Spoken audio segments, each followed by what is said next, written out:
All right, well, after all that work, I still have a leak up underneath here. I don't know what it is. It's got to be something else. Maybe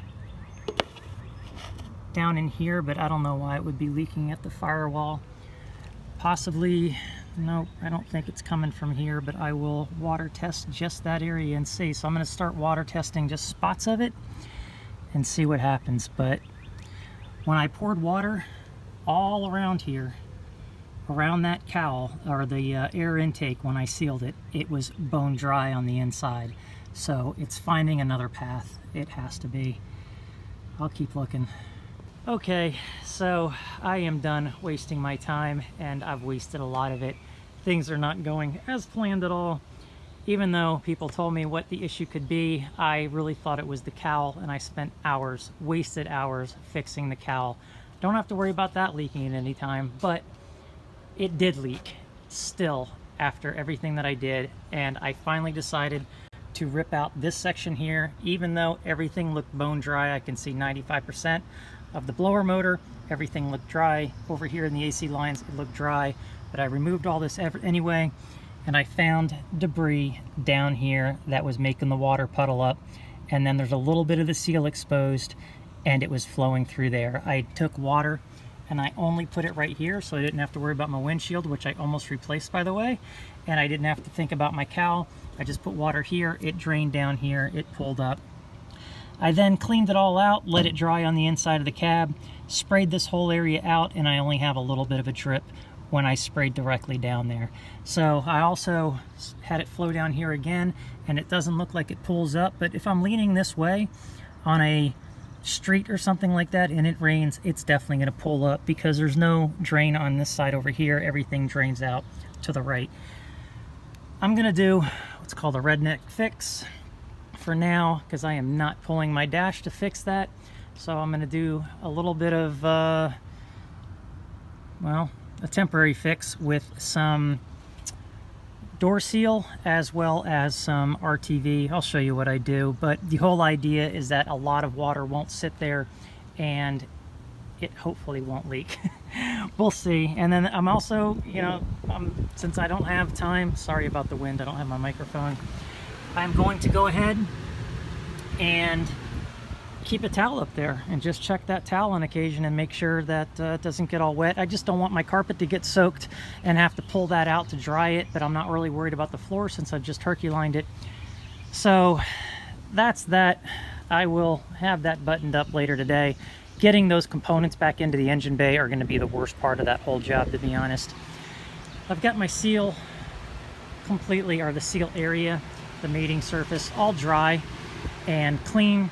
So what I'm going to do is I'm going to take RTV and I'm going to stick it inside the seal and then put the seal back on here, water test this again and see if that isn't my problem, and then also try to find out where the water's coming from behind the tail light. So that's where I'm at. This is a ongoing nightmare. It just keeps getting worse and worse, but I'm at the point where I don't even care anymore. Tomorrow I am putting everything back in, and I will just deal with a wet carpet and take it out at a later date. Time is of the essence for me since I've got other things I got to do before my trip to Texas, but at least I know where I got to look. I guess that's the bright side of it. And I did fix my taillight issue, so that was a major leak, but it is still leaking on the left side here, so whatever. All right, so one last thing, because I know people are going to ask. I'm not real proud of this. I don't encourage it, but this is what I'm going to do temporarily, because I do not feel like dealing with the seal issue. I have this, it's like a door seal strip, and I took some of that, put it around the outside of the housing of the blower motor. You can see it there, and did 2 layers of that. Now that is just a wall, so now I'm going to cover that entire area in the lip here and up along the wall with silicone. I need to clean this off a little bit better yet and build a dam. That's basically what I'm going to do. So as long as I keep debris out of that area, water should flow right through that area and not soak the dash or underneath the dash like it has been. There you have it. That is my dam barrier to keep water from going inside the seal. I'll probably apply another coat tomorrow, but first I'm going to do a water test on what's there and make sure the water flows correctly. The next day, after watering the inside of the engine bay to watch the water flow and spent about 5 to 10 minutes watering the Jeep on the whole front end, it is now bone dry. Last night I put the seal back on and put silicone all the way inside the groove here so that the silicone would make contact with the metal surface. Closed the door and kind of left it loose a little bit, let the door push it all the way in, and it feels pretty firm all the way around. One thing that I did notice though today that I've never noticed before, and it has nothing to do with the installation, but I've got a nice void right there. You can see the light coming in, so I'm gonna have to look at that. But I just checked the seal, it's not even pushed all the way in, so it would be even a bigger void if I had pushed the seal all the way in. I was trying not to do that because I wanted the door or the hatch to make a nice seal and keep it in that location once the RTV dried. But anyway, I don't think that's my issue, but if I am driving and I get a lot of water coming up and circling the back here, it's definitely going to get into that area, so I am going to have to address it. And it is right here, and actually, as you can see, I've got, I had to RTV a patch here, but I believe the void is right here. So I don't know what I'm going to do about that. There's not a whole lot I can do. I am going to order another seal eventually and put that on. In the meantime, I'll have to figure out how to close that gap. I'm going to go ahead and spray the whole rear end and see where my leaks are, if I still have a leak. Back here, I've already decided that all I'm going to do is take a piece of plastic, put it over it, take some RTV, put it around that, and I'm going to do the same thing here. These holes serve no purpose. This one is I think it used to be a mounting hole, but I don't think anything goes in there anymore. I'm going to do the same thing here if I can't figure out where that water's coming from, and then it'll just drain down like it's supposed to. But I'm pretty much done with this. I can't mess around with it anymore. Well, I wanted to film this because I just doused the whole rear of this vehicle really good, and I've been really concentrating on this side. I never really paid attention to this side or sprayed water over here. So I, for the last 10 minutes, sprayed water directly into the hatch area, onto the seal area, and I don't have a single drip anywhere. The windows are clean. Where the water was coming out yesterday, it's clean. Where the water was trickling down here is completely clean. I didn't even have any water come under this gap, and I sprayed the back of the hatch directly, seeing if I could get water up in there, and it didn't, because the lip of the hatch is far enough down that I guess water just doesn't travel up that way. And actually you can see where some of the water had been dripping over the past year or longer, but it is bone dry in here, so that was a pleasant surprise. I was expecting at least a little bit of a leak I would have to deal with, but now I don't have to. So everything looks great. I can button up this whole Jeep without worrying about the front and the rear now, for a while at least. And I just opened up the hatch, and there is no water anywhere except a little bit right here at that one spot that I showed you inside. Everything else is good. All right, a couple of things that I found interesting about the XJ for you XJ people out there. Did you know that there were these open vent areas that go inside the pocket here? I don't know why I never noticed that. I mean, I made my own little pocket, and maybe I did realize it and just forgot about it. But if you look on top here, look how dirty that is. I was really wondering, I knew my seal was bad, but I was really wondering how so much dirt got in the back of this on dusty roads. And with all these openings, it's self-explanatory, and I expected it to come, you know, through the edges, but I had no idea that that was there. This thing is not sealed like new cars, so I'm taping that off. If it is for ventilation, I don't care. That is just way too much dust coming through that area. Also, another thing for those of you that are screwing into your fenders when you do your fender flares, I've got Napier flares on, and I see where down here is a screw, there's a screw, there's a screw. I did that about 3 years ago, and before I put the screws in, I went ahead, and I don't know if I put POR 15 in those holes or primer or something, but it's really good to know that after 3 years and all the water that I've been through and everything I've done with this Jeep, there's virtually no rust. I was really concerned about all those holes potentially rusting, but it's good to see those and the fact that I don't have any rust, and these things are still solid. I am a big fan and endorser of Napier fender flares. Great product. I've even stood on them and banged them, and they are solid as ever. But I thought that was kind of interesting, as well as this. And then I found a couple of other things that I've never seen before, like all the holes that are all over this thing for dust and dirt to get into. And now I know why it's happening, and it's not just because I had a bad seal around the back of the hatch, which is now better because I just redid it.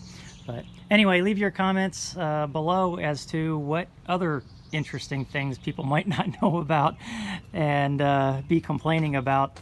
But it wasn't until, you know, I removed these covers. I've never removed those before, and now I'm finding out some interesting things. Just because dealing with the water issue wasn't enough, I decided, since I had this all yanked out, and since these seat belts get in my way when I need to access the storage compartment and they actually take up some room, I decided to take them out. I didn't take them out originally because they would not budge, and this time I was determined. I got out the long bars, the huge ratcheting wrench. I tried the impact driver. The Porter cable's only okay, so I didn't expect much from that. On the first one, after a lot of slow effort, it did come out, even though it spiraled. I've got a Harbor Freight Torx bit there, and that hardly got, actually it didn't wear at all, and there was a nice tight fit. So it was the right bit for it, and it managed to get that one out. But then that one, it stripped, and that one, it stripped. And I went really slow and didn't try to overdo it, and it still stripped out. So, man, it is like 90 degrees. And I'm baking like a toasted cheese here. It's so hot here. I'm gonna go ahead and grind an edge here, try to get a large wrench and see if I can't get it out that way. If I can't, since I've got them out part way, I'm gonna cut off the head, and then in the future maybe have somebody weld on some nuts to get the bolt out the rest of the way. I'm not gonna cut it flush because then I'll never get it out. I'll just cut off the top portion. But first I'm gonna try the wrench method, see if that works, and continue to sweat half my body weight. But yeah, one thing just leads to another, and nothing ever goes as planned. Well, you can take a wild guess as to how well Plan B went.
Alright, so my interior is back together.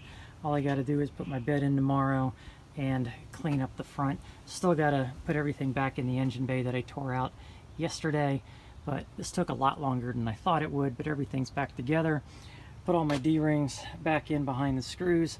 All of these screws here are actually everything that I grabbed from the junkyard. Every time I go to the junkyard, I take a handful of screws from XJ's, and that way I've got extra pieces. Came in very handy today.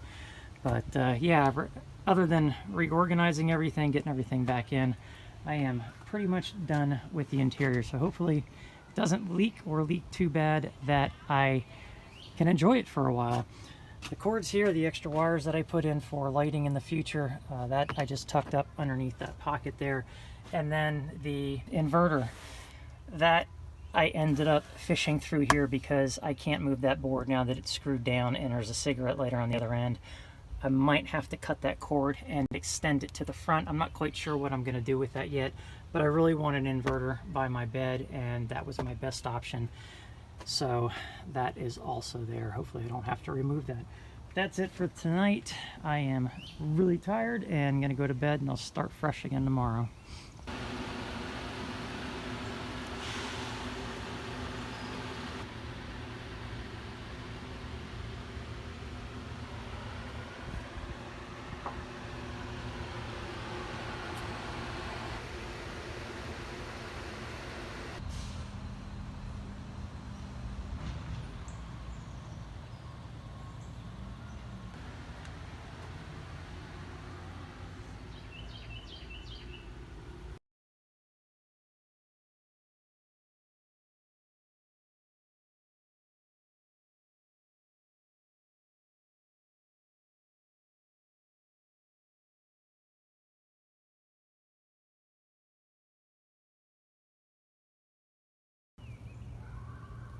You ready to go?